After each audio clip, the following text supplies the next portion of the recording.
Hello friends, welcome to my channel iZoom 360. Friends, ఈ వీడియోలో వచ్చేసి ఇక్కడ అమెరికాలో ఒక ఘోరమైన సిచ్యువేషన్ అయిందనమాట. ఏంటంటే ఒక చిన్న పిల్లోడు 11 ఓల్డ్ పిల్లోడిని తన సొంత తల్లే చంపేసింది అనమాట. సో ఈ సిచ్యువేషన్ ఎక్కడ జరిగింది, ఎలా జరిగింది, ఎందుకు అయింది అనే ఈ డీటెయిల్స్ అన్ని కూడా నేను ఈ వీడియోలో చెప్తాను. సో ఫ్రెండ్స్, ఈ వీడియోని ఫస్ట్ నుండి లాస్ట్ వరకు వినండి, అప్పుడు మీకు ఒక ఫుల్ అవగాహన వస్తుంది. అలాగే మీరు ఎవరైనా నా ఛానల్ ని ఇదే ఫస్ట్ టైం చూస్తున్నట్లయితే నా ఛానల్ ని సబ్స్క్రైబ్ చేసుకోండి ఫ్రెండ్స్. ఈ వీడియోకి ఒక లైక్ ఇచ్చేయండి. ఇక డీటెయిల్స్ లోకి అయితే వెళ్ళిపోదాము. సో ఈ సిచ్యువేషన్ వచ్చేసి కాలిఫోర్నియా అనే స్టేట్ లో అర్వైన్ అనే సిటీలో అయితే జరిగింది. సో చనిపోయిన పిల్లోడి పేరు వచ్చేసి యాతిన్ అనమాట.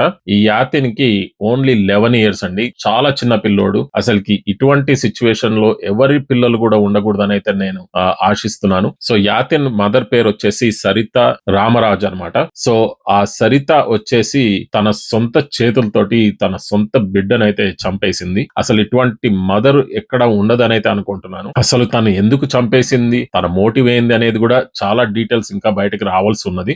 అయితే అందినంత వరకు అయితే నేను మీకు ఈ వీడియోలో డీటెయిల్స్ చెప్తాను. సో సరిత వచ్చేసి ఫేర్ ఫ్యాక్స్ వర్జీనియాలో అయితే ఉంటది. తనకి డివోర్స్ అయిపోయింది అనమాట. డివోర్స్ వచ్చేసి 2018 లో అయింది. సో తన ఎక్స్ హస్బెండ్ వచ్చేసి కాలిఫోర్నియాలో ఉంటాడు అనమాట. ఈ యాతిన్ వచ్చేసి కాలిఫోర్నియాలోనే తన ఫాదర్ తోటి ఉంటున్నాడు అనమాట. సో వీళ్ళిద్దరికి కూడా డివోర్స్ వచ్చేసి 2018 లో అయింది. అప్పటి నుంచి కూడా వీళ్ళిద్దరి మధ్యలో చిన్న చిన్న గొడవలు ఉన్నట్టుగా అయితే తెలుస్తుంది మనకి. సో బేసికల్ గా కోర్టు కేసులో ఇక్కడ డివోర్స్ అయినప్పుడు ఏమవుతుందంటే, పిల్లలు ఎవరైనా ఉంటే వాళ్ళని ఎవరి దగ్గర పెట్టాలి అన్న దాని మీద అయితే చర్చ నడుస్తుంది కేసులో.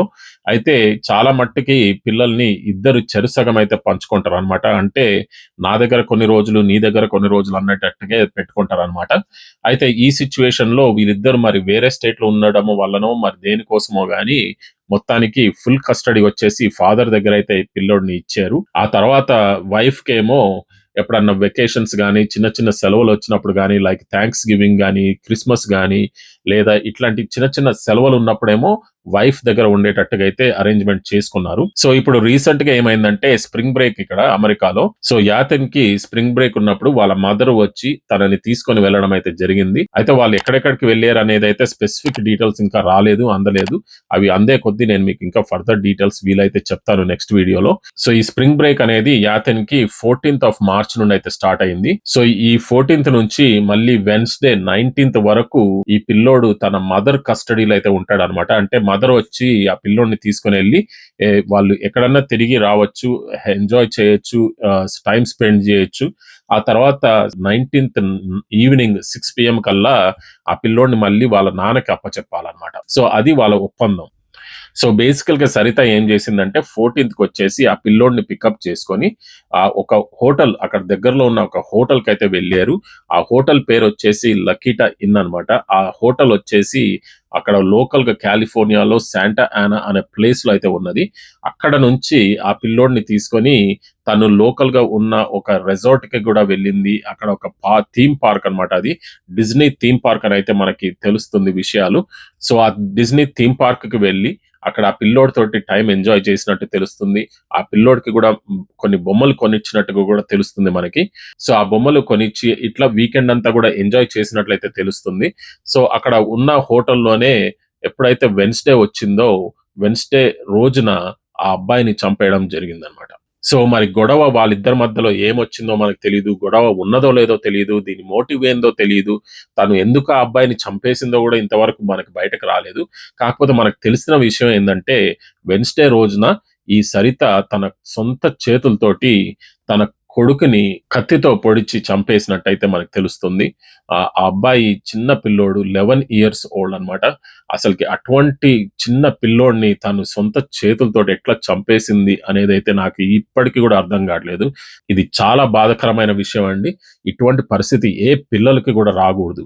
సో ఇక ఫర్దర్ డీటెయిల్స్ లోకి వెళ్ళిపోతే, సరిత ఏం చేసిందంటే ఆ పిల్లోడిని చంపేసినాక ఇక్కడ 911 కి అయితే ఫోన్ చేసింది. 911 అంటే ఇక్కడ ఎమర్జెన్సీ సర్వీస్ అండి. పోలీసు, అంబులెన్స్, ఫైర్ ట్రక్ ఇవన్నిటికి కూడా ఇక్కడ 911 కి కామన్ గా కాల్ చేస్తారు అమెరికాలో. అయితే ఈ 911 కి ఫోన్ చేసి, నేను నా కొడుకుని చంపేశాను, నా కొడుకు చనిపోయాడు, నేను కూడా కొన్ని మాత్రలు మింగేశాను అని చెప్పి ఆ ఫోన్ పెట్టేయడం అయితే జరిగింది. ఆ విషయం తెలిసిన పోలీసులు వెంబటే అక్కడికి రావడం జరిగింది. ఈ లోపల తను ఆల్రెడీ కొన్ని మాత్రలు మింగినట్టయితే తెలుస్తుంది. సో అవి తీసుకొని ఆ అమ్మాయి కూడా చనిపోవాలని అయితే ట్రై చేసింది. సో ఇక ఆ పోలీసులు అక్కడికి చేరుకునేసరికి ఆ పిల్లోడు ఆల్రెడీ చనిపోవడం జరిగింది. ఈ అమ్మాయి ఏమో ఈ మాత్రలు మింగి ఉన్నది అప్పటికే. సో పోలీసు వాళ్ళు ఇమ్మీడియేట్ గా ఆ అమ్మాయిని లోకల్ గా ఉన్న ఒక హాస్పిటల్ కి అయితే తరలిచ్చారు. ఆ తర్వాత అక్కడ ట్రీట్మెంట్ ఇచ్చారు. ఆ తర్వాత ఆమెను బతికించడం జరిగింది. ఆ తర్వాత నెక్స్ట్ డేకి ఆ అమ్మాయిని మళ్ళీ అరెస్ట్ చేసి జైలుకైతే తీసుకొనెళ్లారు ఇప్పుడు. సో అదే హోటల్‌లో ఉంటున్న ఇంకొక అమెరికన్ పర్సన్ ఆమె కూడా చెప్పిందనమాట పోలీస్ వాళ్ళకి. ఏందంటే, ఆ వెడ్నెస్‌డే రోజున నేను ఒక పెద్ద శబ్దం విన్నాను ఆ హోటల్ రూమ్‌లో నుంచి. ఏదో కింద పడ్డట్టు తెలిసింది. పెద్ద సౌండ్ ఒకటొచ్చింది. ఆ తర్వాత ఒక స్క్రీమ్ గూడా నాకు వినిపిచ్చింది. తర్వాత అంతా కామ్ అయిపోయింది. ఆ తర్వాత ఏమీ వినిపియలేదు. సో నేను అనుకున్నాను అంతా ఓకే అయిపోయిందేమో అనుకున్నాను అనయితే చెప్పుకొచ్చింది. సో ఆ వీడియో గూడా మీకిక్కడ ప్లే చేస్తాను వినండి. The banging and someone hit the wall and it sounded like something hit the floor really hard. And we heard like a short yell, but that was it. So we just thought, because kids yell, they get in trouble, whatever. So it stopped. So that's why we were like, oh, that's fine. Everything's okay. So అది friends అసలకి ఆ situation జరిగేటప్పుడు అసలు ఎట్లా జరిగింది? ఎందుకు జరిగిందనేదైతే big question అన్నమాట. So ఇది ఇంకా ఆఫ్‌కోర్స్ పోలీస్ ఇన్వెస్టిగేషన్‌లో అయితే ఉన్నది. సో ఇంకొక డీటెయిల్ కూడా ఏమొస్తుందంటే, సరిత తన కొడుకుని టార్చర్ చేసినట్టుగా గూడా ఒక చిన్న రిపోర్ట్ అయితే వచ్చింది.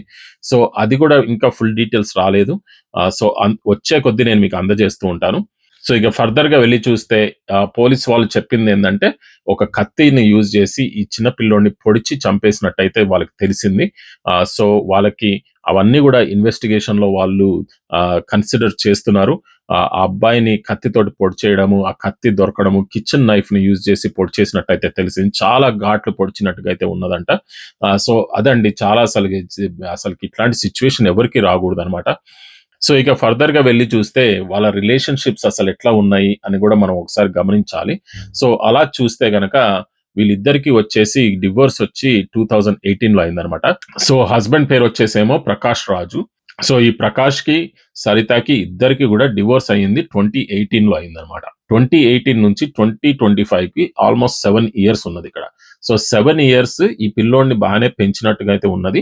సో ఇక్కడ సడెన్‌గా ఇట్లా ట్విస్ట్ ఎందుకొచ్చిందనేదైతే ఎవరికీ అర్థం గాట్లేదు.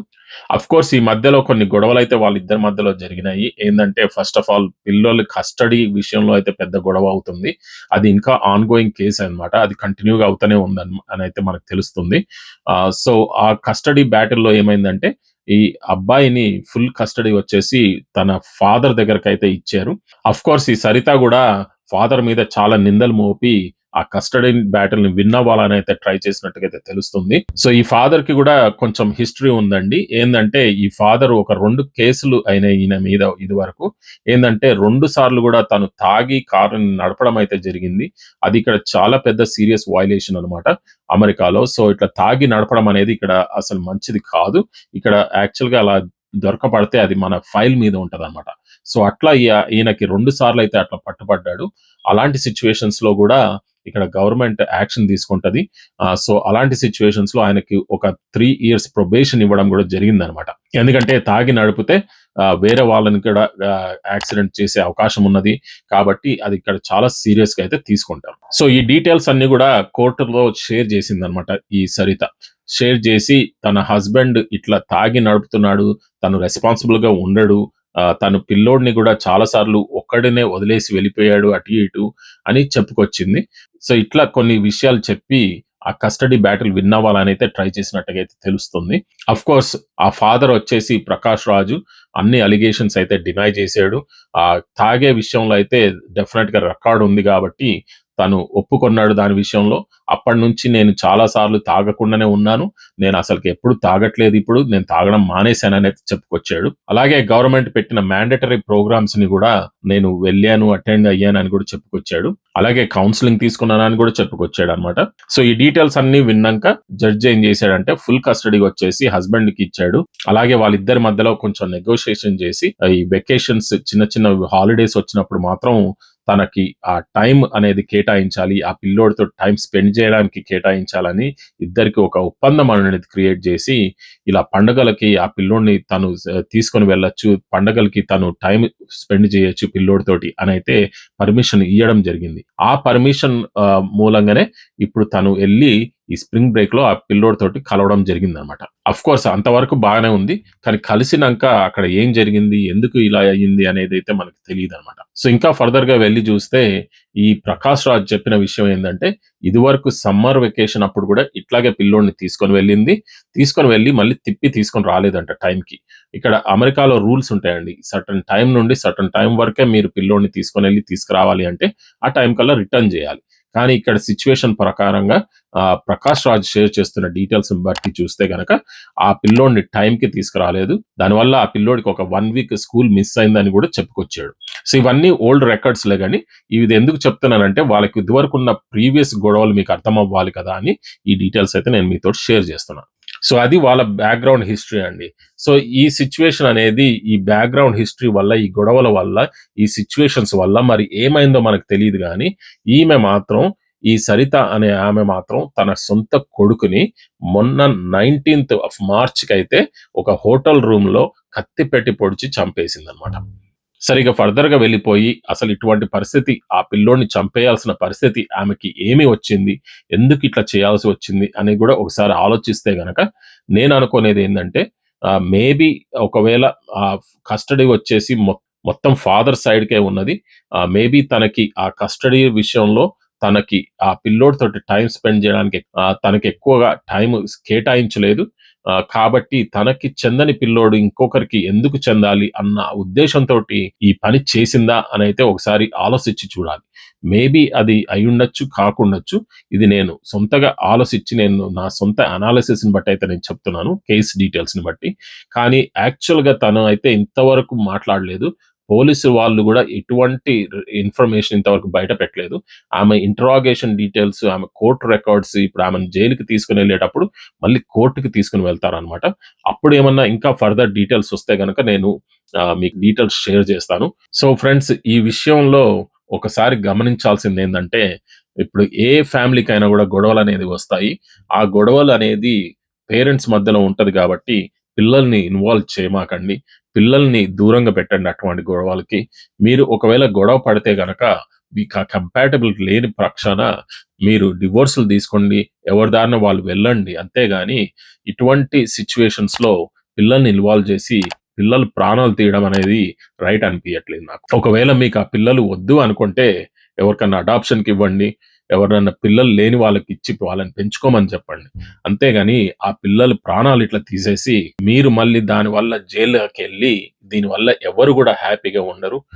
So, my hope is that ఈ సిట్యుయేషన్ బట్టి మనము we can learn a lot.